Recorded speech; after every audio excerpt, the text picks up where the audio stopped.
daawadayaal ku soo dhawaada wararkii Warshiil Tv oo waqtigan oo kala ka daawataan Warshiil Tv qodobada ugu doorka wararka aan idin haynana waxa kamid ah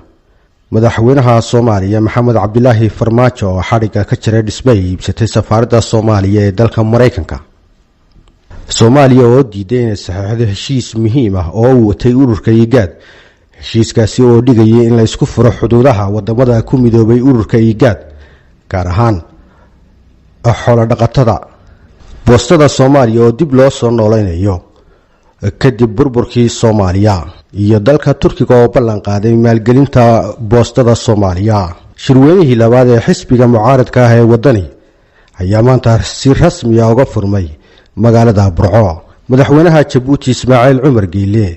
oo isaguna war ka soo saaray xiisada u dhaxaysa dawladda federaalka ee Soomaaliya iyo maamul goboleedka jubaland xildhibaano ka tirsan baarlamaanka Soomaaliya oo weli ku xayiran magaalada Kismaayo dalka Sucuudiguna waxa uu diiday inuu aqoonsado danjirihii Soomaaliya u magacaawday dalkaasi daawadayaal kuwaasi waa qaar ka mid ah qodobada warkaan idinku hayno haatana ku soo dhawaada warkii oo dhameystiran madaxweynaha Soomaaliya Maxamed Cabdilaahi Farmaajo ayaa xariga ka jiray dhismaha cusub ee safaaradda Soomaaliya ee dalka maraykanka waxaana furitaanka dhismaha oo ku yaala bartamaha Washington xariga ka jiray madaxweynaha Soomaaliya Maxamed Cabdilaahi Farmaajo oo ka yimi magaalada New York oo uu uga qayb galay shirkii golaha guud ee qaramada midoobay madaxweyne Farmaajo oo ka hadlay munaasabada furitaanka ayaa sheegay in ahmiyad weyn u leedahay Soomaaliya inay safaaraddan ugu dambeyn ay degto kadib 12 sano oo ay deganeed dhismo kira ah madaxweyne Maxamed Cabdilaahi Farmaajo ayaa ku booriyay jaaliyadda Soomaaliyeed ee dalka maraykanka inay wada shaqeyn dhow la yeeshaan diblomaasiyiinta safaaradda isagoo oo tilmaamay in dhismahani uu yahay hanti ay leeyihiin shacabka iyo dawladda federaalka ee Soomaaliya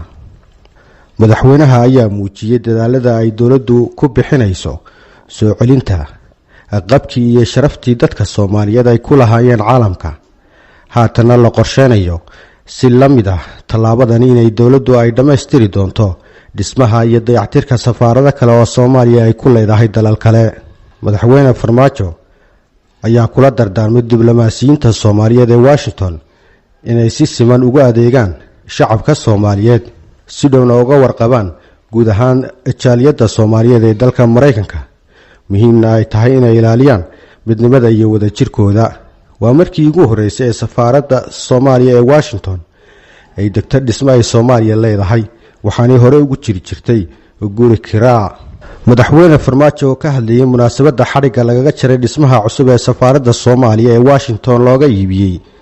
ayaa sidoo kale ballanqaad u sameeyay jaaliyadda Soomaaliyeed ee dalka maraykanka isagoo oo sheegay inuu booqasho ku mari doono gobolada ay ugu badan yihiin Soomaalidu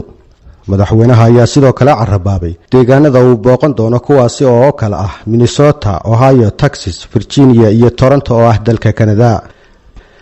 dawladda federaalka ee Soomaaliya ayaa diiday inay saxeexdo xeer dhexgala oo uu garwadeen ka yahay urur goboleedka IGAD xeerkan oo ay soo diyaariyeen wadamada ku bahoobay IGAD ayaa la xiriira isu socodka dadka xoolo dhaqatada ah ee dalalka xubnaha ka ah ururkaasi wakiilka dawladda Soomaaliya uga qayb galay shirkani ka dhacay magaalada Kampala ee dalka Uganda ayaa diiday inuu qalinka ku duugo heshiiskani waxaanu sheegay in dawladda Soomaaliya ay u baahan tahay fursad si ay arintani la tashi uga soo samayso maamulada dalka sidoo kale waxa xeerkani diiday inuu saxeexo dalka Itoobiya oo iyagu ah dawlad federaala labada dal ee Soomaaliya iyo Itoobiya ayaa dalbaday in la siiyo fursad dheeri ah si ay wada tashi uga soo sameeyaan xeerkaasi hadii la saxeexo xeerkan ay ku jiraan 32 qodob oo xasaasi ah ayaa u oggolaanaya dhammaan xoolo dhaqatada wadamada IGAD inay u roob raaci karaan dalalka uu roobka iyo daaqa xooluhu ka jiro iyaga oo ka gudbaya xuduudaha dalalkaasi si shuruud la'aan ah dalalka Soomaaliya iyo Itoobiya ayaa ugu dambeyn la siiyay muddo 2 bilood ah si ay uga soo fakiraan xeerkani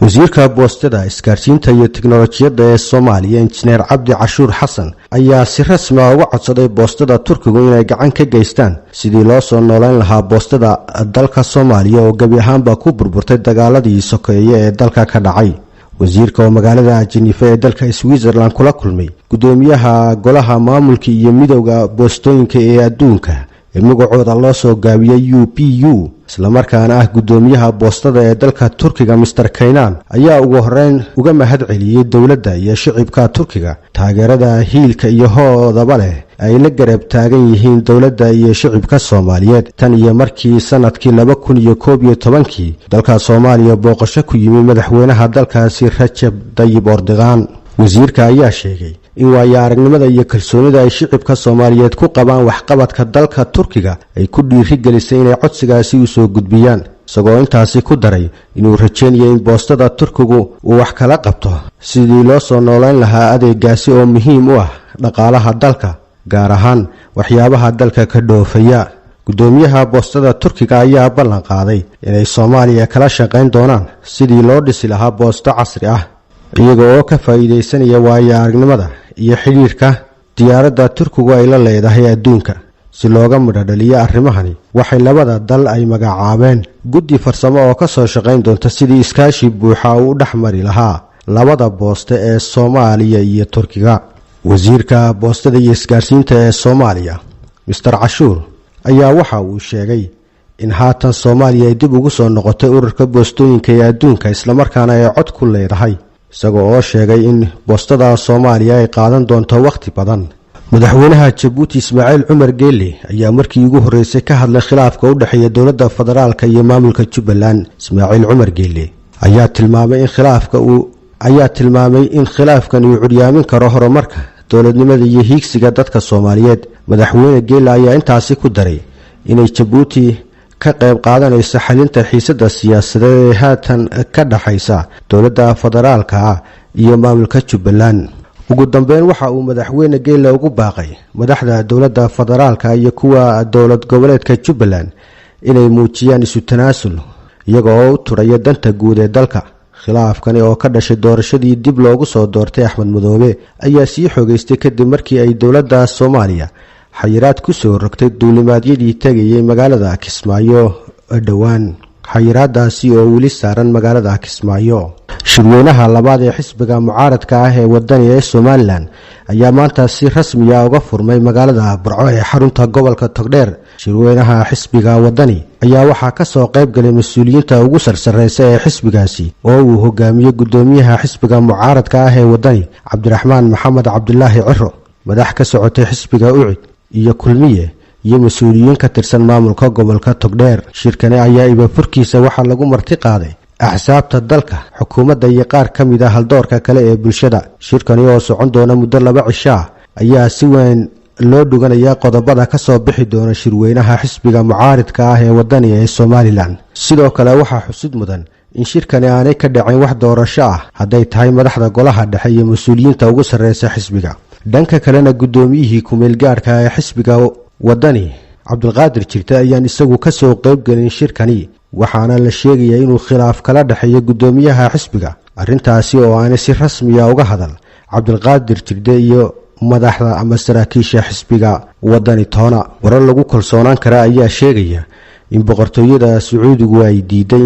inay waraaqaha aqoonsiga danjarinimo ka guddoonto safiirka dawladda Soomaaliya ay magacowday dalkaasi ambassador Cabdixakiin Xasan Ibraahin Ashkir madaxweyne Farmaajo ayaa 29kii bishii May ee sanadkani u magacaabay Cabdixakiin inuu noqdo safiirka cusub ee Soomaaliya u fadhiya Sucuudiga kadib markii safiirkii hore ee Daahir Geelle wasiir laga dhigay dawladda Sucuudiga ayaan weli si rasmi ah u shaacin diidmada safiirka Soomaaliya ee dalkaasi u magacaabay iyo sababta keentay waxaana Sucuudigu dhagaha ka fureystay codsiyo badan oo ku aadana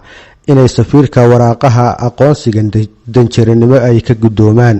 shirka Geneva ee diblomaasiyadda ayaa dhigaya in muddo 3 bilood ah safiirkii aan laga gudoomin waraaqaha aqoonsigu ay la mid tahay in la iska diiday waana midda hadda muujinaysa inuu Sucuudigu iska diiday inuu safiirkani ka gudoomo waraaqaha aqoonsiga xildhibaano ka tirsan baarlamaanka labada aqal ee dawladda federaalka ee Soomaaliya ayaa ku xayiran magaalada Kismaayo kadib markii ay hakadeen diyaaradihii duulimaadyada ku tagi jiray ugana iman jiray magaalada Kismaayo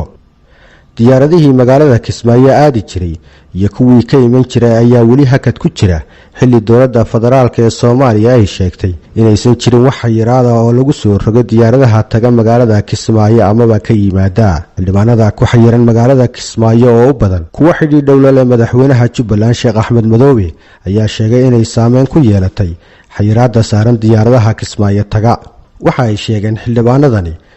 inay maalmo ku xayiran yihiin Kismaayo ayna doonayaan inay ku soo laabtaan magaalada muqdisho halkaas oo la filayo inuu dhawaan ka furmo kalfadhiyada labada aqal ee baarlamaanka ee dowladda federaalka ee Soomaaliya. xayiraadda duulimaadyada ee saaran magaalada Kismaayo ayaa saameyn xoogan ku yeelatay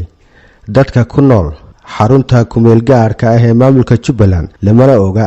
xilliga xayiraadda dhinaca duulimaadyada laga qaadi doono magaalada Kismaayo. daawadayaal intaasi waxayna ugu dhan guud ahaan warkeennii tan iyo intaynu ku kulmi doono warkan xiga waxaanu idinkaga tagaynaa.